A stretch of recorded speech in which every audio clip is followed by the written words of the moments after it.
They number more than 1 billion in the U.S. alone, each with its own personality and its own sense of being. We see them in every state, every city, and practically every town in America. And yet, for all intents and purposes, they remain an enigma to us. They are the farm animals: cows, pigs, sheep, chickens, and turkeys. They are the animals we use for meat, yet seldom get to meat. Animals, we are now discovering, lead rich and complex emotional lives. Join us on one man's journey, a voyage of discovery into the emotional world of farm animals.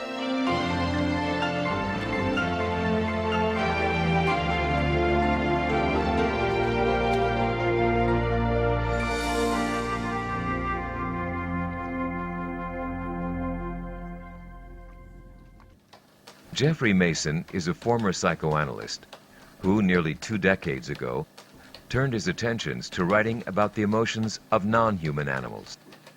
His New York Times best-selling book, When Elephants Weep, established undeniably that wild animals from all corners of the globe lead lives that are filled with a complex array of emotions, many similar to our own.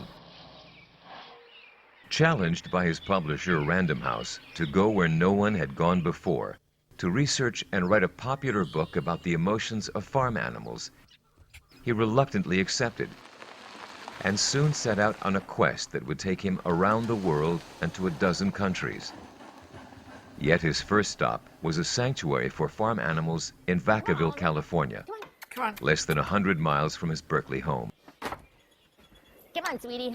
Kim Sturla is the co-founder of Animal Place. Kim, this is a beautiful place. Thank you. It is, and especially this time of year when it's so green, it's just, Oh, it's wonderful. gorgeous.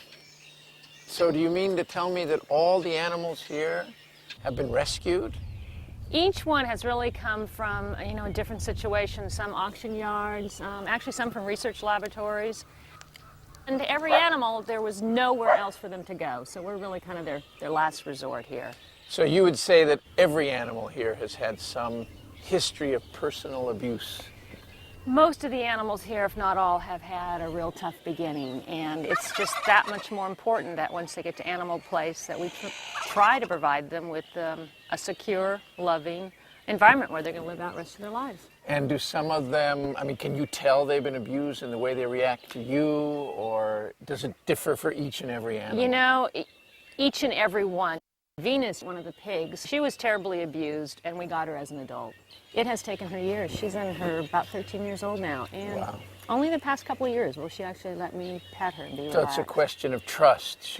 It's all about trust. Do you think she looks at you and thinks, I don't trust this species, but this woman, Kim, she seems okay? Do you think they have thought processes like that? My gosh, without a doubt. Obviously, I wouldn't need to convince you that these farm animals have emotions. There is absolutely no doubt in my mind that those animals have a wide array of emotions, very similar to dogs and cats.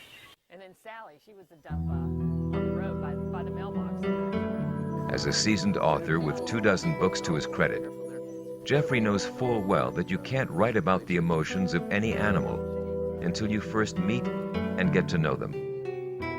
His first farm animal experience, Val and Susie. Hello, sweetie girl. And they don't have tusks. Oh, the males do. The males do. Huh? Now, are the males different than the females in terms of their temperament? No. They're also sweet. Oh, very. Good-natured, and you can play with them. And here's my favorite, Jeffrey. She is the sweetest pig one could possibly meet, Susie. Susie, come here, Susie. Susie. They had their little difficulties introducing them. Oh, so they There weren't goes. together. Oh, Susie. What made this experience so special for Jeffrey was learning from Kim about Val and Susie's history. If not for Animal Place, their lives would be different indeed. In fact, they wouldn't be alive at all.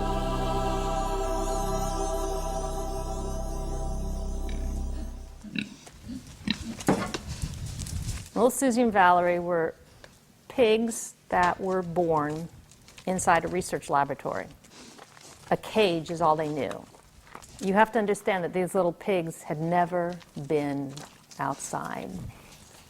Right. Okay, who wants to be cooled down? Come on. They had never felt the sunshine on them. They had never had the ground to root in. They'd never had grass. They had always lived their entire life inside a little cage measuring probably 4 feet square. That was their existence. So they came to Animal Place and were a bit in shock because there were all these other animal sounds and they all of a sudden had freedom. They could do whatever they wanted to do. They arrived during the summer months, and I quickly found that one of the things they love to do is to be cooled off when it gets too hot.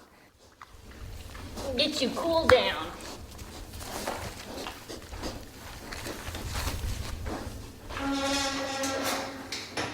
Normally, Val and Susie would be cooling themselves off with mud baths, as pigs do, but they were recently spayed, and the stitches hadn't healed yet, so we wanted to keep them clean. So when it gets real hot here, I make these big, huge ice cube blocks in our freezer, and I call them over to me, and I just rub them down with ice cubes, and they thoroughly, thoroughly enjoy it. As I think almost any kid would when it's a hot day if they can't jump in a pool. And yeah, just ice them all down and we just kind of play. Susie. They get silly and romp around and I get silly with them, and it's just a playtime for both of us. People come here for tours and they think, gosh, what lucky animals. Well, you know, I see it the other way around. I mean, I feel so fortunate that I'm allowed to take care of them. I'm allowed to be in their company, that I can be with them every day and interact with them. It doesn't get much better than that, to know you saved their life and ensure that the remainder of their life is going to be good. We're probably not going to be able to get too close to her. Ned Bukmacha is a veterinarian who, with Kim, co-founded Animal Place. It's okay, David. Considering how their lives began, and for the fact that they were destined from birth for the slaughterhouse, the cows at Animal Place have learned from Kim and Ned that some humans can be trusted, although that trust has taken years to develop Hi, and must be Jessie. Hi, reinforced sweetheart. practically every day. Jessie's story is one of these that you would think is made up. She was about a month old, and she was in Colorado and was being trucked to auction to be sold for slaughter. And she jumped out of the truck when the truck was going down the freeway, and she shattered her left hind leg. You can see how badly deformed it is. And she was just lying there, badly bruised and in really bad shape. And two people who were coming to visit Animal Place, Gene and Laurie Boston, happened to be on the freeway behind this truck. Oh my God. You could just, unbelievable. And they see this little black form on the highway, and they stopped, and the farmer had stopped, of course, and the farmer did not want Jessie because she was no longer valuable to him because she couldn't be sold. She had a fractured leg, she was down, she couldn't stand up, and so he gave her to Gene and Laurie, who brought her to Animal Place. We took Jessie into my university hospital and radiographed her leg. It was very badly fractured, beyond surgical repair. And in fact, my colleague said we should kill her. And I said no. I said we'll give her a chance. You know, we'll see what happens. We can always kill her. So we gave her stall rest. And within 2 months, she was standing up and walking on the leg. Wow. And within about 4 or 5 months, she was running on the leg. Running. Uh-huh, running. What a will to live. Yeah. Well, cows are known for their healing abilities. Look at that. Now, Ned, you know dogs. You love dogs. You Yeah. live around dogs. Do you think that cows are every bit as emotional as dogs? just in a different way. I mean, we read dogs very easily. They communicate with us. They look the way we want them to look. They look sad, they look disappointed, they look happy. Cows are harder to read, but from what you've been telling me, they probably have most of the same emotions that dogs do. Well, I think they do. I knew a steer once when I was in practice. He was raised like a puppy would be raised, very close to the family and isolated from other cows, so never got to know cows very well. And he was like a puppy. He ran and played, and he came running to the people, and he'd be curious. I'd be out there taking care of a sheep or somebody, and he would run up and had to check things out. And so he was expressing emotions. In a dog, you would say he's happy. Part of the problem, again, with cows is that they are not usually in a setting where they can express those emotions or be free to express those emotions.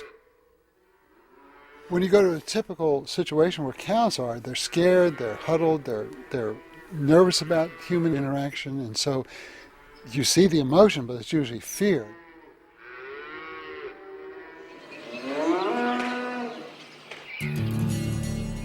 An expectant mother gives birth to her offspring. A beautiful, bouncing baby boy. All 60 pounds of him, thrust from the womb in one mighty heave.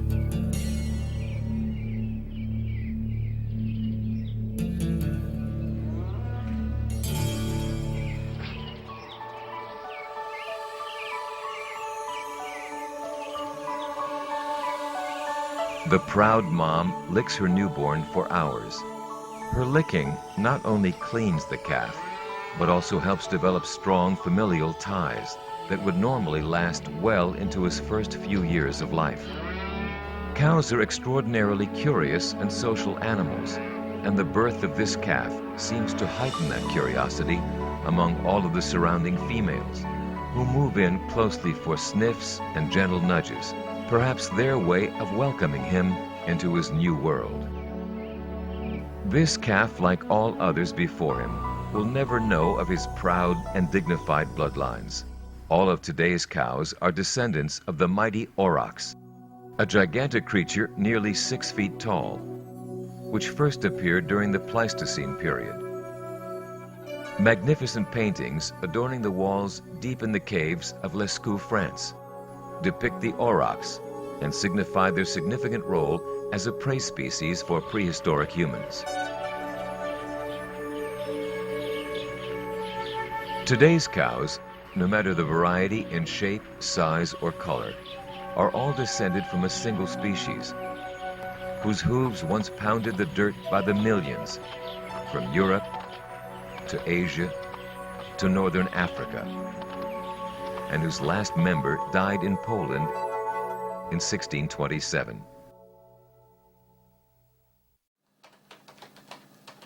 Meeting these first few animals convinced Jeffrey that just like animals found in nature, farm animals have their own story. And it will be through his experiences and writing that this story will be told. So this is Freddie. This is Freddie. Freddie, you like that.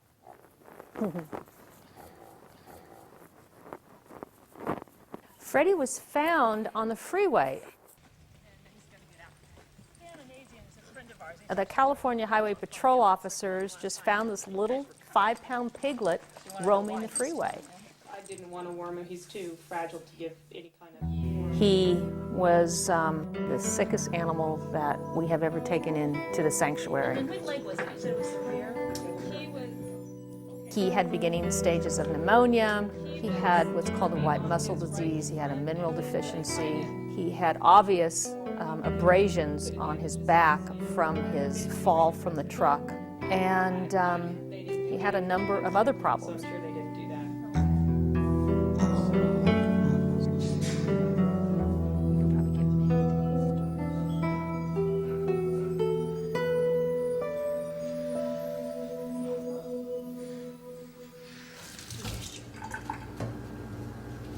that. Okay, Freddie.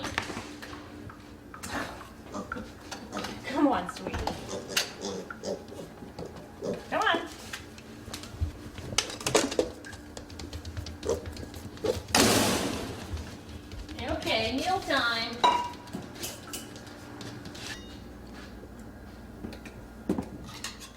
Freddie was fed cow's milk by the girl who rescued him. So when he arrived to Animal Place, we were very gradual in switching him over to a pig milk replacer. Well, you know, when we get in a young animal, we have to look at ways of how we can nurture them, how we can feed their stomach, and how we can feed them emotionally. And knowing what a mother sow, how she would care for her young. There would be generally a lot of siblings he would have. They would be nestled up in that big old fat sow belly, nursing on her and just getting a lot of tactile stimulation and a lot of warmth. So I immediately went out and bought a baby sling that mothers use for their newborn infants, and tucked Freddie inside that sling so that he could hear my heartbeat. He could hear me breathing. He would obviously have a lot of warmth, temperature warmth from my body.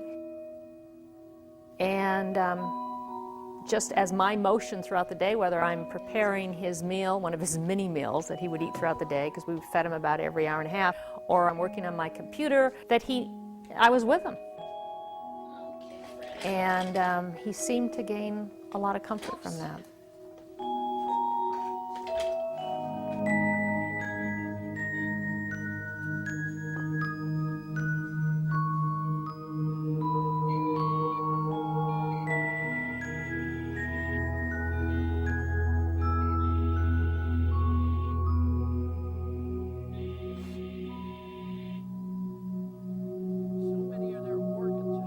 Freddie may live out his life in the security of Animal Place, yet he will never be too far removed from the ways of his wild cousins. Try as they may, those who today raise pigs in the confinement of commercial farms cannot remove through domestication the varying degrees of wildness that all pigs retain.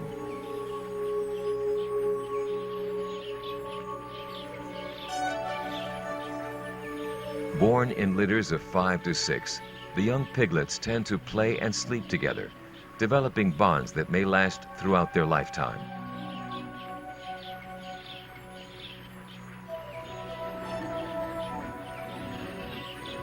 As they grow older and move more confidently throughout the herd, they learn the ways of wild pigs by watching the adults around them, especially their mother, who is never far away.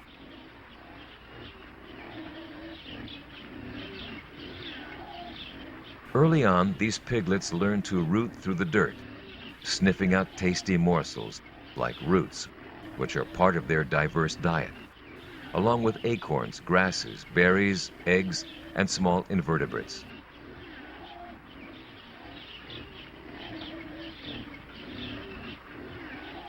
Pigs are emotionally sensitive animals and exhibit mood swings not unlike humans. When the kids get too frisky, Mother is not adverse to putting them in their place. It's only his pride that is hurt, but that's how piglets learn to make it to adulthood. For natural mortality among piglets is quite high. Learning to feed on their own takes months, and during the learning curve, Mother is still the best meal in town. At 6 months of age, the piglets have grown large enough to join the ranks of the other adults in the herd, and in a short period of time, they will have integrated fully into the society. Given the opportunity to meet humans, wild pigs can exhibit a side of themselves few of us would have ever expected. When Jeffrey's research took him halfway around the globe to Germany, he was informed time and again about a well-known incident that took place in the Black Forest nearly 30 years earlier. In an extraordinary experiment back in the early 1970s, Heinz Meinhardt, a German electrician, set out on an assignment to draw wild pigs away from farm fields where they were eating everything in sight. In the process, Meinhardt got to know each of the pigs in this large community, and he began to see if they could ultimately accept his presence. Meinhardt spent many months getting the pigs used to him, gaining their trust by posing no threat to their safety and security. Eventually, he was fully accepted. What Meinhardt was able to accomplish with wild pigs is no less impressive than the extraordinary relationship Diane Fossey developed with the mountain gorillas of Rwanda. Total acceptance, total trust.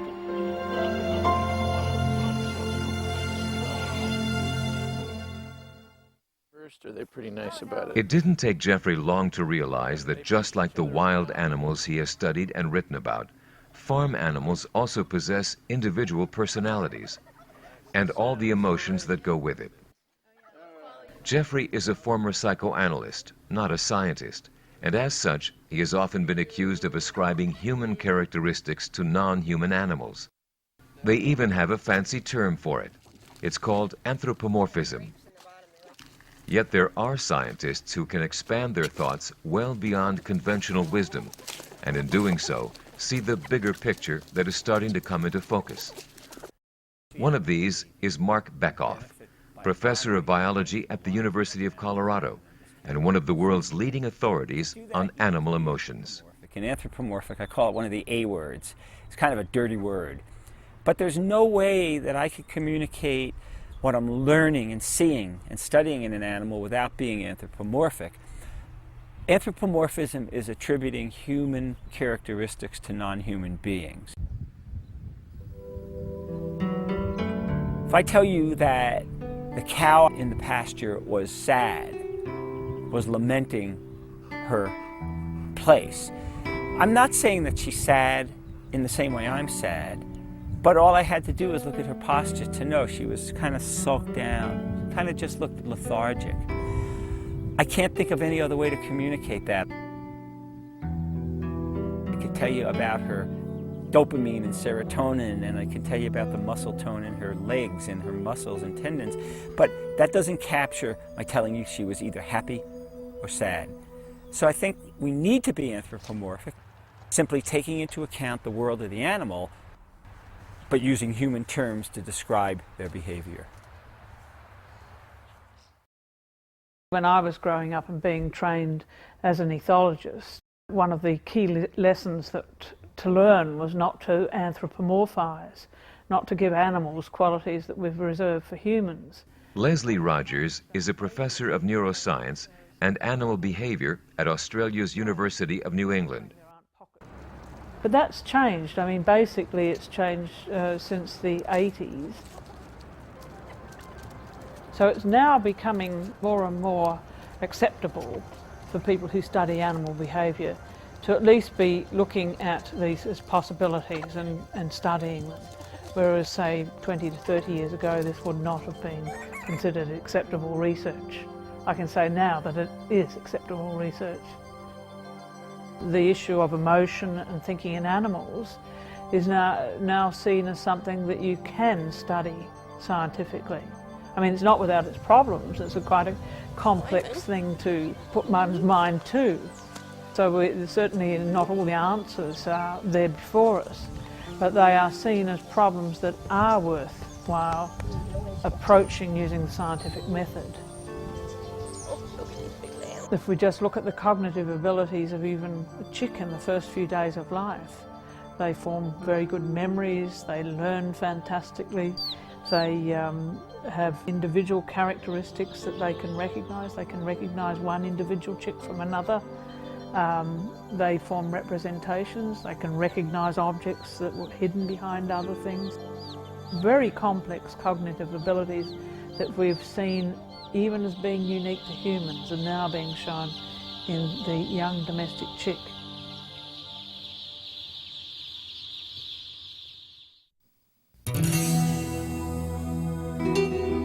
A couple of 100 miles north of Animal Place, over the rolling hills of Orland, California, lies Farm Sanctuary, which, coupled with its main facility in Watkins Glen, New York, is one of the largest farm animal sanctuaries in the world.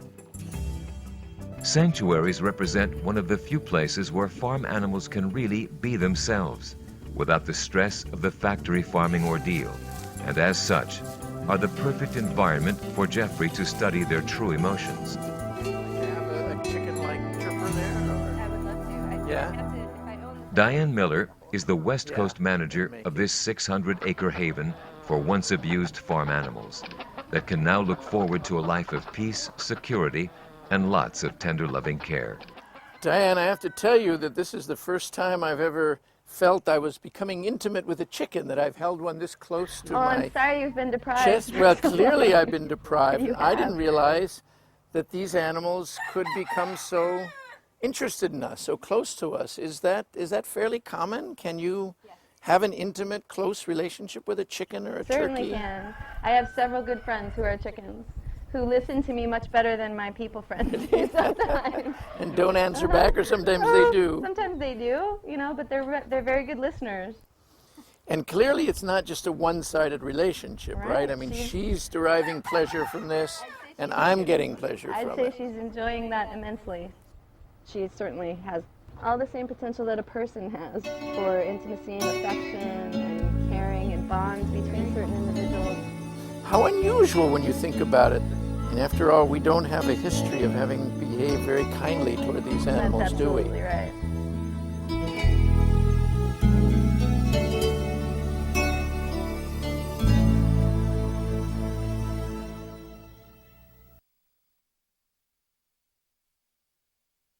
This beautiful, beautiful turkey here looks like a rainbow of colors. I've never touched this before. It feels so wonderful. I never knew that their emotions are actually reflected on, what do you call this part of their face? The long dangly here is called their snood. Apparently it registers all his emotions. Right. The head skin and neck and the snood on a tom turkey is really a barometer of their emotions. It's how they communicate with one another. And what happens is when the tom is feeling really good and he's strutting and he's happy and life is good, he's feeling good, he'll be deep red colored. And they have the capacity to change the color, their whole skin tone, all of their head and their neck and their snood, from totally white or light blue like you see around his eyes.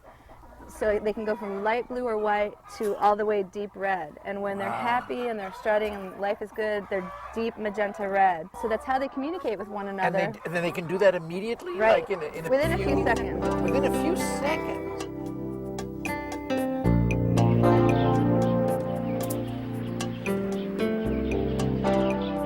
Turkeys are the only farm animals bred from North American wildlife.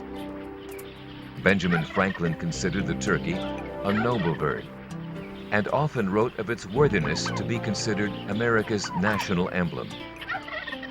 Had his efforts been successful, one can only wonder if that honor might have changed the way we treat them today.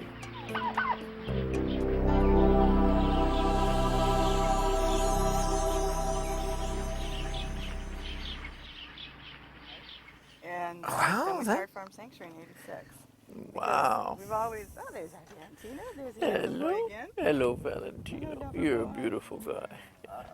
Somebody's jealous. 86, that's a long time. Lori Bouston is the co-founder of Farm Sanctuary, who wanted to make sure that Jeffrey had a chance to get to know some of her special friends, all of whom came here as rescues from the dairy industry or meat processors. Well, this is lover boy Valentino, as you can see. Oh. He has a well-earned name. He's just, Because he's so basically, kind. yeah. He's cuddly, he's kind, he's lovable. He's one of the animals that consistently is one of our best ambassadors, because he's constantly coming up to visitors. They need affection, they love affection. I mean, if he was laying down right now, he'd wrap himself around you, just like a dog, just like if you lean against a dog. So and it's just not cuddle. true that there's nothing going on Yeah, inside that and a lot of, huge head. oh no, all kinds A of lot stuff. going on. Mainly it's thinking kid be kisses. Yeah, God. they're so- really sociable animals and they need a lot of attention. They need a lot of love. Lori, can you tell me about one of the most emotional moments you've ever had with an animal? Probably most recently Queenie, who was a cow who took matters into her own hoofs, and she escaped from a New York City slaughterhouse.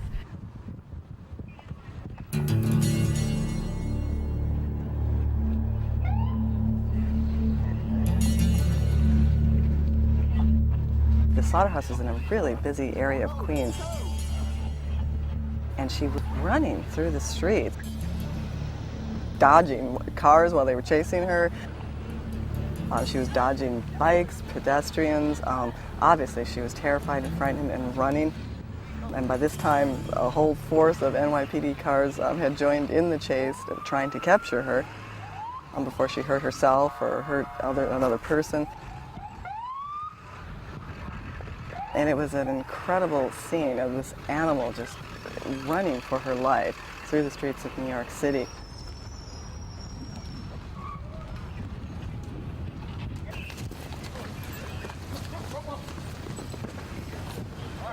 Fortunately, she ran into a park, and from there, they closed the gates to the park, and they were able to, kind of corral her and then wrestle her to the ground, and all the NYPD, officials at that point became cowboys.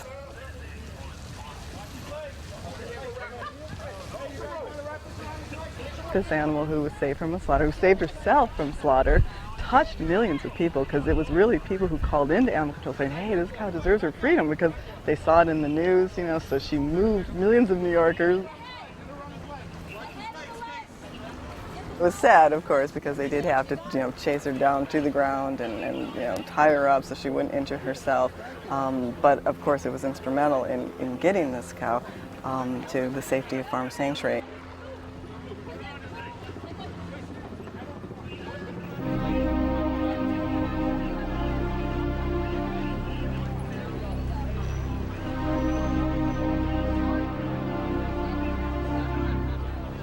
I'll never forget, because there was a cop there who, once she was on the ground, and of course she was terrified, frightened, she clearly knew what was in store for her at the slaughterhouse when she ran, and the poor thing was chased, and he held her. He put her head in his lap, and he just held her and comforted her and stroked her.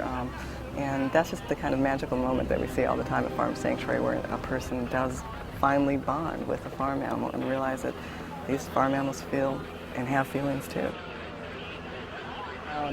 She was shaking and fearful. We load her up into the truck, and we're trying to comfort her and tell her she's going to a wonderful place. We got to the sanctuary. I'll never forget this. She stepped off the trailer and let out a big moo.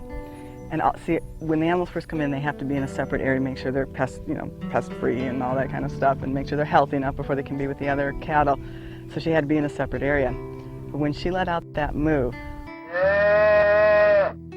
all of the other sanctuary cows gathered round to the closest fence and started mooing back. And then she started mooing, and then they started mooing, and there was this whole incredible loving exchange. So the cows are mooing, and we're crying, and it was just such an incredible, wonderful feeling. She really felt at home, and the other cattle really made her feel at home. And I just, again, saw, they're no different than us.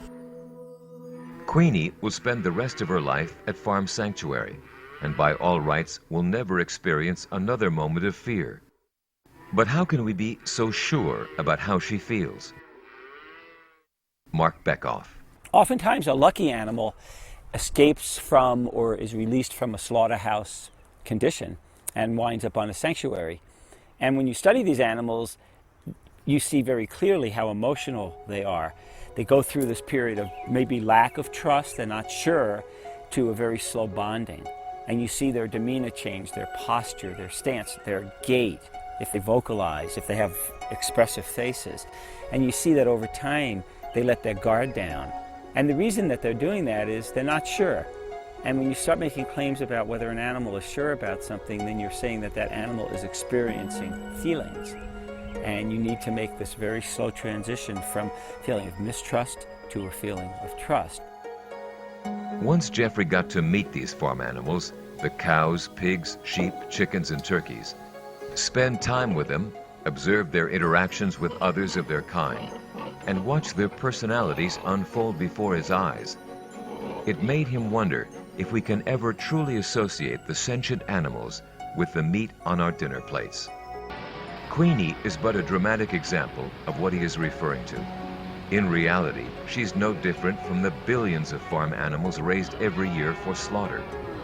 The hundreds of phone calls to animal control pleading to save Queenie's life did just that.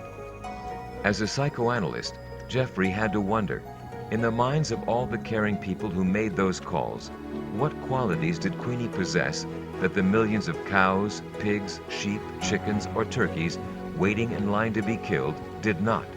The answer seemed obvious to him: none.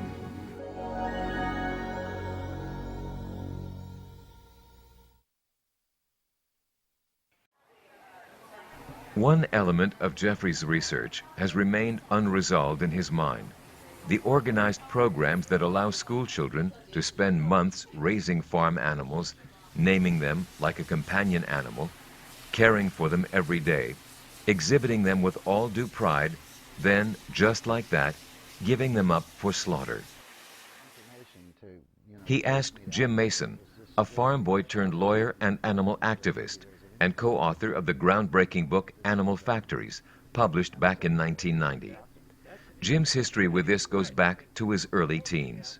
I was deemed to be big enough then to help with the what we called working the calves, which means castrating them, dehorning them, and clipping their ears and doing all these painful things. And as a young child, they'd let me watch all this, so I knew it was terrible. I saw the terror in the animals, I saw the violence of them struggling with them and everything. And yet, it was that day, it was my time to go out and help with all this. And I remember as we were going over the fence, I started crying because I knew what I was going to have to do. And my uncle said, in his exact words, they ring in my ears, he said, "If you don't straighten up and act like a man, we'll send you back to the house with the girls. Wow, there it is. You're a sissy if you don't go with us." Right. When I was on the farm, at that age, I actually didn't belong to farm kid groups, but my brother did. And there were a lot of other kinds of groups like that that prepared you to be a farmer. One of the most common projects is raising like a heifer or a pig or a steer or something for a show. And then they go to the state fair and they show these animals and they win ribbons. You see these kids spend so much time with these animals and really get attached to them, almost like pets. And then comes the time when they have to part ways with that animal. They have to go to slaughter, they have to go to auction. And often it's very traumatic for these kids. Even though you've been close to this animal, you've groomed it and maybe slept with it for weeks, it has to go to market. This is how they say it. When you get your first animal, they tell you, you always cry on your first animal, but you get used to it. You get used to it. I'm like, what do you mean by that? Yeah, you get used to it, okay. You get used to the fact that something that you get attached to for months is taken from you and killed. How are you supposed to get used to that? And I couldn't get used to it. Misty Vigna is a high school student from San Jose, California, who went through this program only once, with a steer she named Ferdinand. I had him for 10 months, and it was every day I was out there.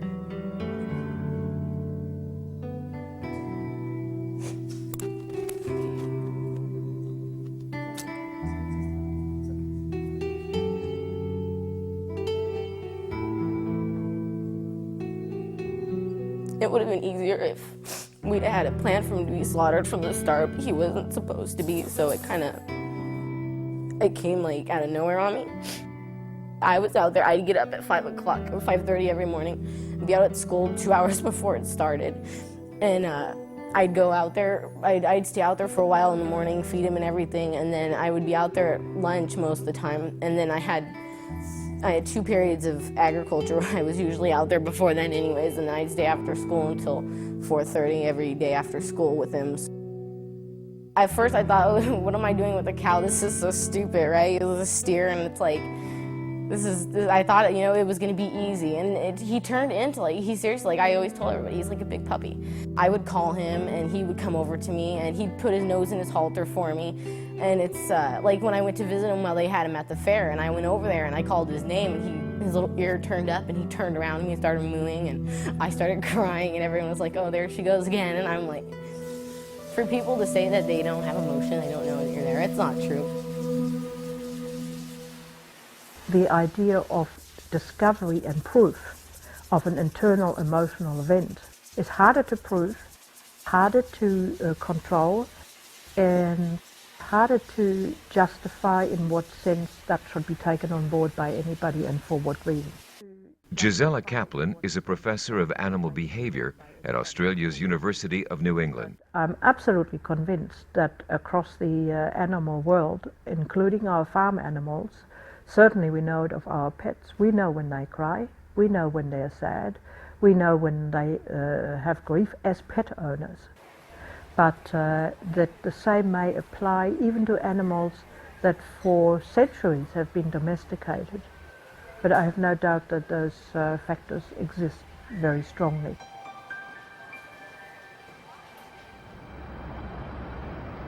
The changes that have transpired in our understanding, perception, and empathy for farm animals were not ones that occurred overnight, nor is it easy to bookmark the points in history at which they have taken place. I think we're looking at a period of at least 300 years of change, starting about 1700, when people first began to realize that humans and the other species are built on the same anatomical template. David Fraser is a professor of animal welfare at the University of British Columbia in Vancouver, Canada. We're not only built on the same anatomical template, but we share a common ancestry as well. Through the work of people like Jane Goodall, we have come to see animals, even in scientific study, not just as data points, helping to establish some kind of average or norm for the species, but more as persons with individual life histories and their own emotional and intellectual life. So we've seen a gradual change over 3 centuries, a rapid change over the last few decades. And for the farm animals, this means that ways of raising animals that seemed perfectly modern and progressive even 10 or 20 years ago are becoming increasingly out of step with modern values.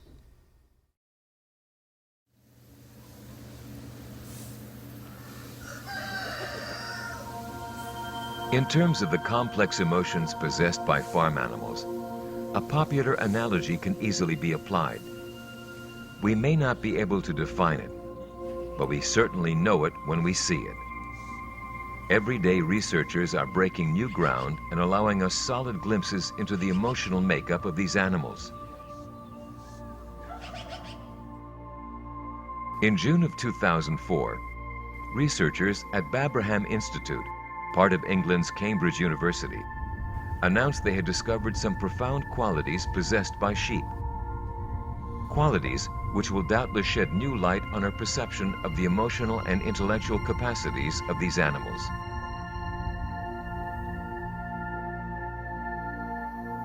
Individual sheep, it seems, can recognize up to 50 other sheep by facial features alone, and remember each of their faces after 2 years of separation.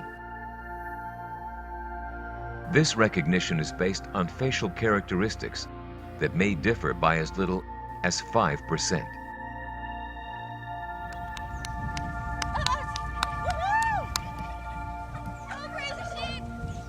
It was also established that sheep have an overwhelmingly favorable response to humans that smile or laugh, as opposed to humans that frown or scowl. In the words of chief researcher, neuroscientist Dr. Keith Kendrick, this does open up the possibility that they have much richer emotional lives than we would give them credit for. Dr. Kendrick and his team believe these findings may offer valuable insights into human conditions like autism and schizophrenia.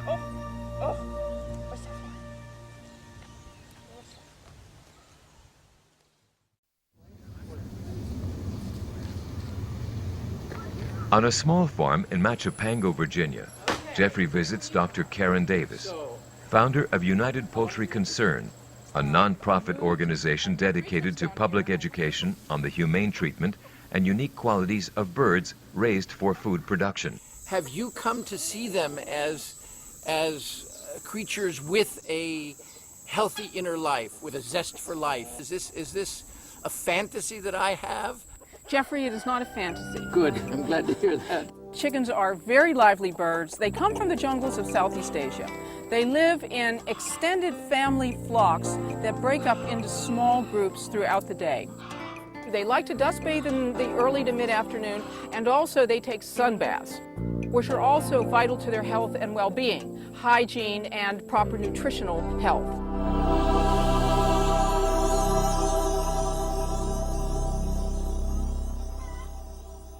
They're making sounds. Yes. Now, I firmly believe that we have yet to crack the code of most animal communication. And what we hear is just ordinary sounds are probably very specific things. Do you have any idea what they're saying? Chickens are very vocal birds, and they would be calling to each other over large areas of space in the tropical forests where they come from.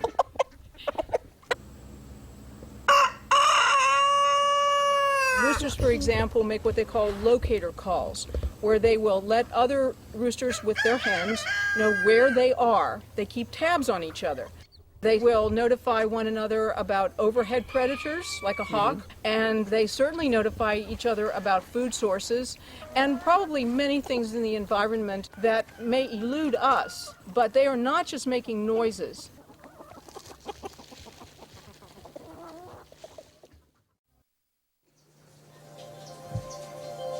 The further into his writing Jeffrey gets, the more he realizes that when referring to the emotions of farm animals, he has to take into account the effect their emotions have on our emotions.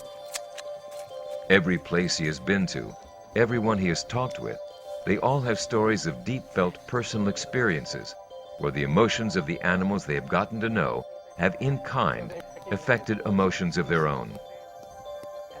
No one who has spent considerable quality time with these animals comes away, it seems, without having experienced some sense of wonderment. Thoughts and feelings they never for a moment felt could be attributed to pigs, cows, sheep, chickens, or turkeys. And when those who have lived the experience see it happening to others around them, it often becomes a magical moment. Jan Hamilton is the founder of Wilderness Ranch in Loveland, Colorado. We rescued turkeys off of a dead pile.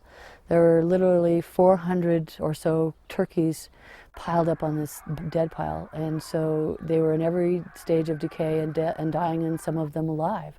We brought 14 turkeys home. We had a group of community service kids working out here, and one of the kids that was there was the toughest kid I've ever seen out here. I thought it was almost hopeless to have her out here. And she observed the turkeys coming in and saw that we were picking maggots off of them and trying to keep them alive, syringe feeding them, and in what bad shape they were in. And the next week, she was much more civil. And the following week, she actually was helping and asking questions and being really involved in what we were doing. And at the end of the time that she was here, I asked her what made the difference. You know, what happened? What happened with you?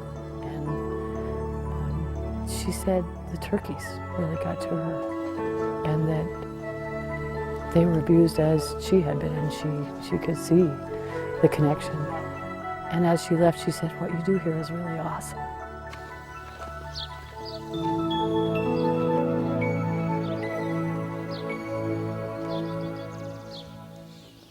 The reason that I do this is because I know that animals have feelings. I know that they have relationships and that they deserve, like every other being, to have the full expression of their essence, whatever that is. And that's what we want to teach here. That's what this is all about for me. It's not that I think farm animals are more important or more interesting than any other creature on the earth. We all deserve to live in harmony and abundance. And the way that we'll get there is by respecting each other.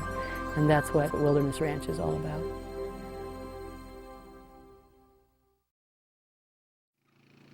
From the day Jeffrey started to write this book, he was sure he'd learned just enough about farm animals over his lifetime to know where his research would lead him.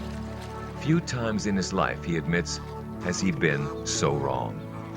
If I'm guilty of underestimating the ability these animals have to relate to us on such a profound emotional level, believe me, I am but one among millions. We accept dogs and cats into our lives so freely, so readily, so lovingly.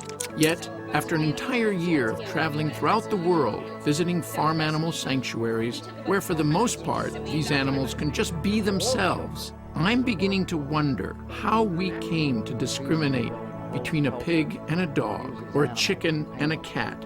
Where did it start, and why? There are no simple answers, no profound words of wisdom to impart here.